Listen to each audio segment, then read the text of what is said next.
Who could believe that a young girl would be stuffed into a garbage bag by her own aunt and abandoned in a desolate place? But at that precise moment, a luxury SUV pulled up. A millionaire stepped out and did something that left everyone stunned. Steven Alvarez wasn't the type of man who usually inspected the properties his automotive corporation planned to acquire. With a company employing tens of thousands of workers, he had engineers and real estate experts to handle all that. Yet today, he found himself at an old landfill on the outskirts of Detroit. 2 years after losing his wife, Steven often sought places where few people ventured. He told his secretary he wanted to see the site in person, but deep down he knew the truth. He just wanted to escape the endless meetings and meaningless social events. Here, in this quiet expanse of land, he could breathe undisturbed. The SUV stopped at the edge of the road. Steven got out and adjusted his tie, holding the folder in his hand, intending to take a quick look and then leave. But then something unusual caught his attention. In the distance, a woman was dragging a large, heavy black bag. The bag didn't stay still. It moved slightly, as if something alive was inside. He squinted, unease growing in his chest. In this area, nobody brought anything but trash, so why was that bag moving? He began walking slowly forward, his shoes crunching against the rough ground. The woman was Catherine Mendez. She had no idea who Steven was, nor did she seem to notice his presence. Her face was hardened with a frown, her lips pressed tight, both hands gripping the bag strap as if putting all her strength into a single purpose, getting rid of what was inside. Steven stopped a few yards away, watching as Catherine set the bag on the ground and unzipped it. The moment the opening revealed its contents, Steven froze in shock. Inside wasn't trash. It was a girl, a small, thin girl. Her face was smeared with dirt, her hair tangled and stuck in clumps. She looked about 7 years old. Her small body was curled up, her trembling hands clasped together as if pleading. Her tear-filled eyes looked at the woman before her, wide with desperate fear. Catherine pulled out a phone from her shoulder bag and began laughing and chatting with someone, ignoring the girl's sobs and pleas. The little one clasped her trembling hands together, her voice breaking with sobs. "Please don't leave me here. I'll be good, I promise." Steven remained rooted to the ground, his throat dry and burning. Catherine showed no hesitation. She pressed the girl's shoulder with one hand, still holding the phone with the other, and barked sharply, "Stay still. Don't make me lose my patience." Furious, Catherine hung up the call, crouched down, and roughly pushed the girl back into the bag, forcing her to sit tightly. Sharp words came from her mouth, her shrill voice echoing in the empty field. The girl, Anna, struggled. Her thin arms scratched at the edge of the bag, but a child's strength was no match for an adult's grip. Steven could barely breathe.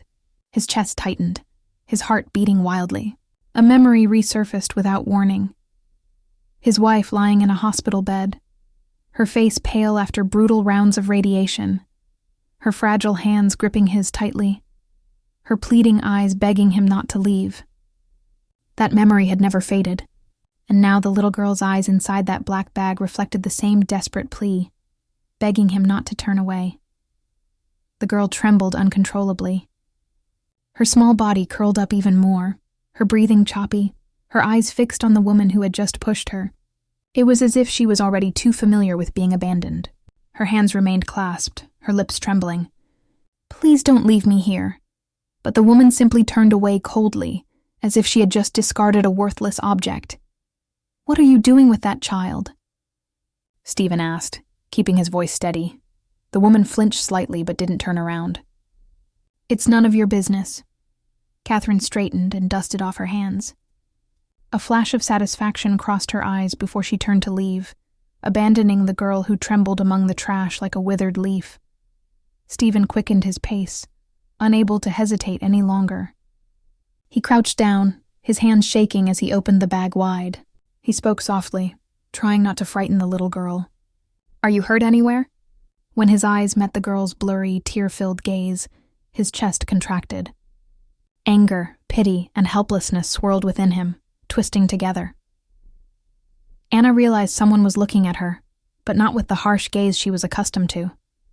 She reached out, grabbing the edge of his suit jacket. The grip was weak, but the desperation in it pulled Steven directly into a bond he couldn't walk away from. Catherine waved her hand and said flatly, "Leave her there. I'll come back later." Steven looked up, his voice low. "You just put a child in a bag and planned to leave." "You misunderstood," Catherine responded, her face unreadable. "She's stubborn. I was teaching her to stay still." The girl shrank even more at the sound of her voice. Steven took a deep breath. He didn't like arguments, much less noise, but this time he knew clearly he had to intervene. He knelt down to eye level with the girl. "It's okay," he said, each word slow and firm. "Come with me." The girl hesitated, then placed her hand on his. Her hand was cold, but her grip was firm. Steven pulled her out of the bag, steadying her so her small legs wouldn't buckle. He took off his coat and placed it over her shoulders. The warmth spread slowly, but enough for her trembling to lessen. "You have no right," Catherine snapped, stepping back half a step, her voice sharp. "I'm her aunt." "Family doesn't abandon children here," Steven replied, his eyes fixed on her. "Who do you think you are?" Catherine pressed, her lips tight. "A rich guy who thinks he can do whatever he wants." Steven didn't respond. He lifted the girl in his arms. When his arms closed around her, the girl instinctively rested her head on his chest. Her breath was shallow, warm against his shirt.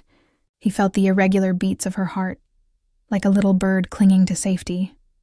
"What's your name?" he asked again gently. "I'm Steven." "I'm Anna."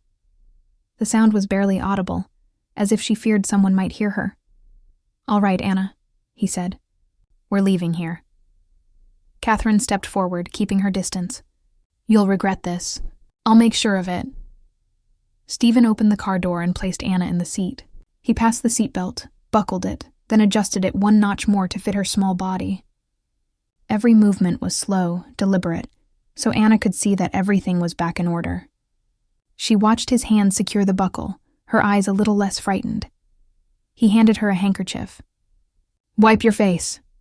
Standing outside, Catherine lowered her voice but kept it hard. "This is a family matter. Don't make me cause a scene." Steven turned, holding the door ajar. "I'm not making a scene. You already did." "You'll have to explain yourself," Catherine said coldly. "People will have many questions." "I'm ready," Steven replied. He closed the door and walked around the car to the driver's seat. When he got in, he leaned slightly back, his voice calm. "Are you okay, Anna?" The girl nodded slightly. Her small hand still clutched the edge of the coat on her lap, as if clinging to a lifeline. Steven started the engine. The dashboard lights flickered, a familiar series of signals. Suddenly, everything was clear. He had made his decision. As the wheels began to roll, Steven looked in the rearview mirror. Far behind, Catherine turned her head. Her eyes flashed with anger, then dimmed with calculation. She stood still, gripping the empty bag as if she had lost something she refused to admit. Steven understood this wasn't over, but he didn't look back. Ahead, the road opened wide, and in the back seat, a fragile life had just been pulled from the edge of abandonment.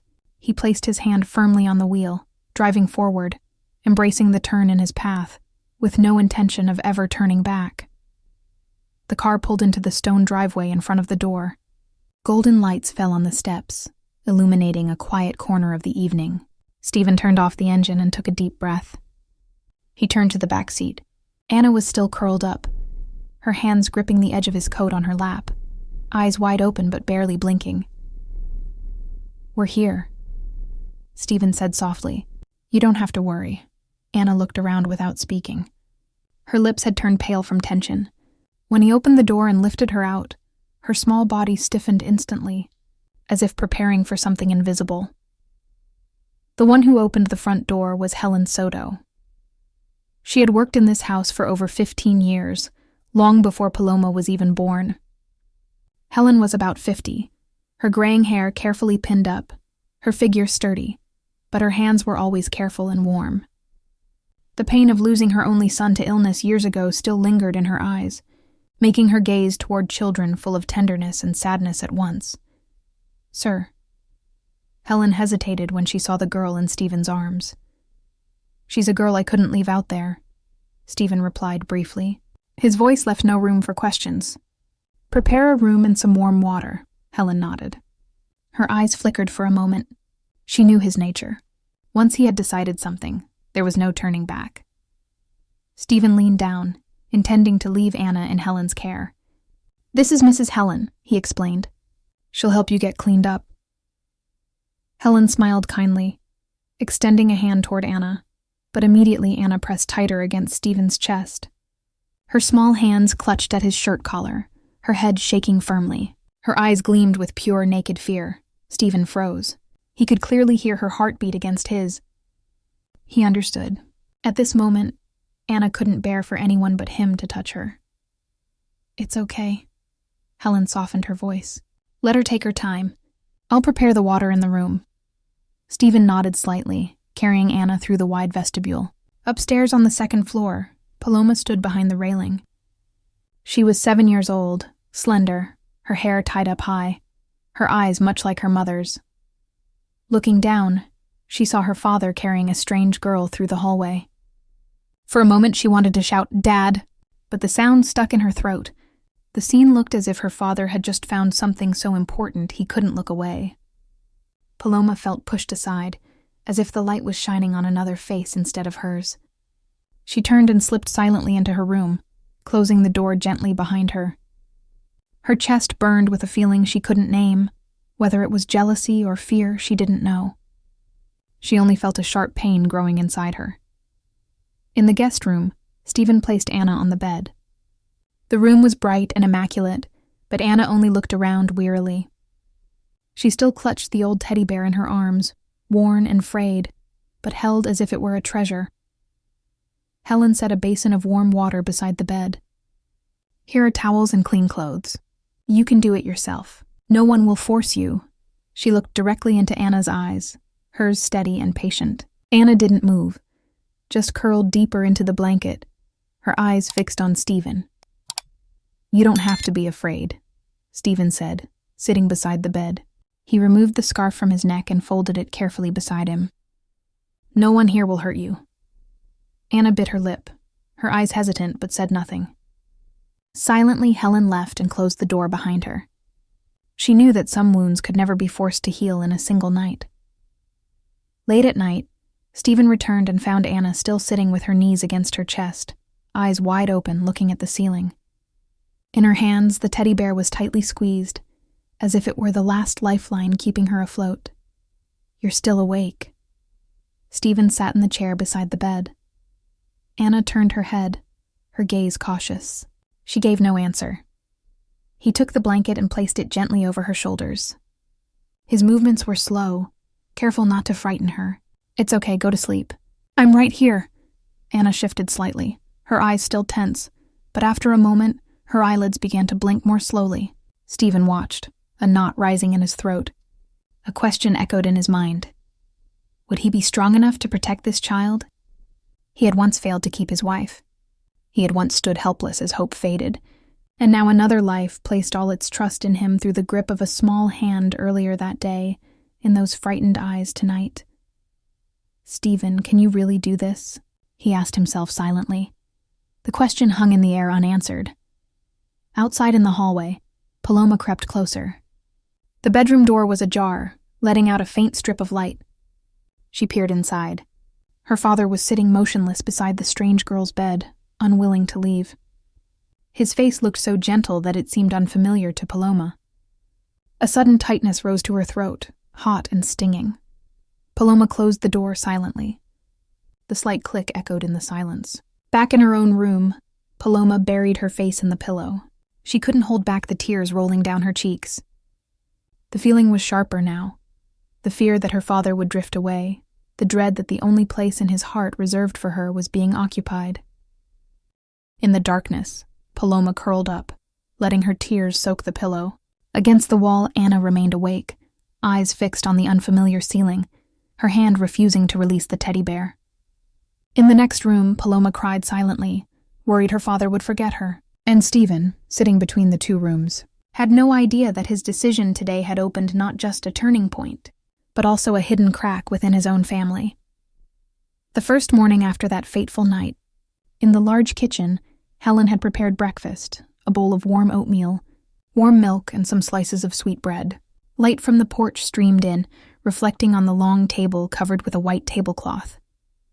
Yet the room was so quiet you could hear the clink of the spoon against the bowl. Anna sat on the edge of her chair, her back rigid and straight as a taut string. Her small hands gripped the spoon tightly, her eyes fixed on the bowl of oatmeal before her as if it were a test. She took a deep breath, then carefully collected a tiny spoonful. The moment the oatmeal touched her lips, her whole body trembled. She swallowed painfully slow, as if each bite needed invisible permission before it could go down. Helen approached silently and placed a plate of fruit beside the girl. That small gesture made Anna flinch instantly. Her shoulders jerked, her eyes tensed as if preparing for a scolding. Her hand almost dropped the spoon. Steven sat across from her watching. His chest tightened. In that instant, the memory of his wife in the hospital resurfaced. He remembered the long days sitting beside her bed, feeding her spoonful by spoonful. Each swallow made her grimace, struggling not to cough, her thin throat trembling. He had once felt helpless, watching life consumed by pain, and now, seeing Anna tremble before a bowl of oatmeal, it tore him apart the same way. "Take your time eating," Steven said, his voice low and firm. Anna looked up, her eyes blinking with confusion. Then she nodded slightly, lowered her head again and continued eating. But her movements remained cautious, like someone terrified of punishment. Small footsteps echoed coming down the stairs. Paloma appeared. She was 7, slender, wearing a pale pink nightgown. Her hair was carefully pinned up, her eyes still heavy with sleep. But the moment she came down, Paloma saw her father leaning in, watching Anna with careful attention. His gaze was gentle. Every gesture toward that unknown girl struck Paloma's heart with a pain she couldn't explain. "Did you sleep well, Paloma?" Steven asked, looking up. "Perfectly," Paloma replied quickly. Then she slid into the chair across from him. She leaned in, hastily tearing off a piece of bread from her plate. Her voice sounded calm but had a trace of coldness. Breakfast continued in silence. Only the clink of spoons against bowls could be heard, and Helen's faint whispers of instructions. Anna kept eating slowly, tiny bites, each spoonful brought to her mouth with lowered eyes, as if waiting for approval to continue. Paloma watched, feeling both pity and irritation. She thought to herself, why is she so afraid? But why does Dad care so much about her? The clash of feelings inside her grew, making her heart beat faster. When Steven turned to get more water, Paloma quickly took a piece of sweetbread from her plate and placed it beside Anna's hand. The gesture was quick, clumsy. The moment Anna looked up, Paloma had already turned away, not wanting to wait for a reaction. Anna stared at the bread. Her hands trembled as she reached for it, then withdrew again. It was a long time before she dared take a small bite. Gratitude flickered in her eyes, but fear still loomed over her. She looked around nervously, as if afraid someone would notice and punish her. When Steven returned, he saw everything. He remained silent, but inside him arose a firm resolution. He would never allow Anna to spend another day living in that suffocating fear. Days passed. One afternoon, Steven had to attend a crucial board meeting at his automotive company headquarters in downtown Detroit. The shareholders were growing restless about the media attention surrounding Anna's case. Meanwhile, Catherine had not given up. She appeared on local news channels, playing the grieving aunt perfectly. Wearing simple clothes, her face sorrowful, her voice choked with emotion. "I'm just a helpless aunt. I lost my sister in a terrible accident, and now my niece has been taken from me too.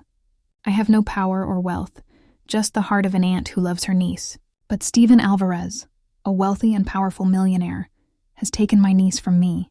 Please understand. I just want to protect my family."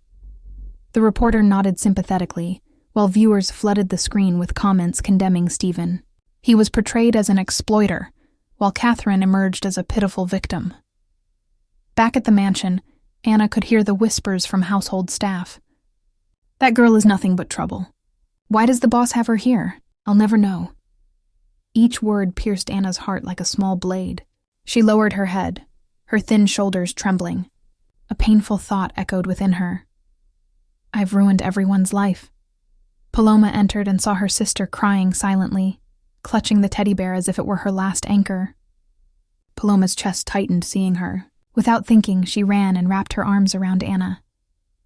"Don't cry anymore," Paloma whispered, her voice trembling but resolute. "No one has the right to blame you. You're not wrong. You're never wrong." Anna buried her face in her sister's shoulder, her tears finally flowing.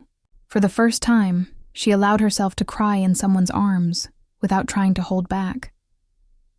That evening, the doorbell rang. Helen answered to find Margaret Reyes, a woman in her mid-40s with a thin build, skin darkened by the sun, and a face marked by exhaustion. But her eyes shone with determination. In her hands was an old brown suitcase with worn edges. "My name is Margaret Reyes. I lived next door to Anna's parents. I've kept this since the accident, but I never dared give it to anyone. I was afraid of Catherine. She's very controlling. Anyone who opposed her, she ruined." Steven invited her to sit. His tone was calm, but his eyes were alert. "What's inside the suitcase?" Margaret placed it on the table. "These are Anna's mother's belongings. I saved them when Catherine hastily emptied the house. There are letters, diaries, and some documents related to property. I don't know if they'll help you, but I can't stay silent anymore." Helen's hands trembled as she opened the suitcase. The lid popped open and the faint smell of old paper spread. Inside were bundles of tied papers, some small notebooks, and a wooden box full of yellowed letters. Steven sat down and began leafing through the diary pages. The late woman's handwriting appeared clearly, elegant but tinged with unease. Catherine becomes increasingly distant. The way she looks at me is strange, as if filled with resentment. I once heard her say that if I didn't have a happy family, she would finally feel at peace. I worry about Anna. The more she grows, the more she looks like me. Catherine looks at her as if she were a little enemy. I fear that one day when I'm no longer here. Steven stopped, his hand gripping the page tightly, his chest contracting. Each word cut like a knife. He felt as if he were hearing a mother's voice from the past, sending her fear and plea for help to the future. The custody hearing came sooner than expected. The old courthouse in downtown Detroit stood with gray stone steps, the flag waving in the morning wind.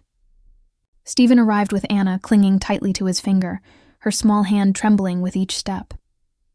Paloma followed, her hand resting gently on Anna's shoulder, as if to build a fragile wall around her. A swarm of reporters descended, questions firing one after another. "Mr. Alvarez, is it true you kidnapped a child? Are you using the girl to polish your public image?" Steven didn't respond.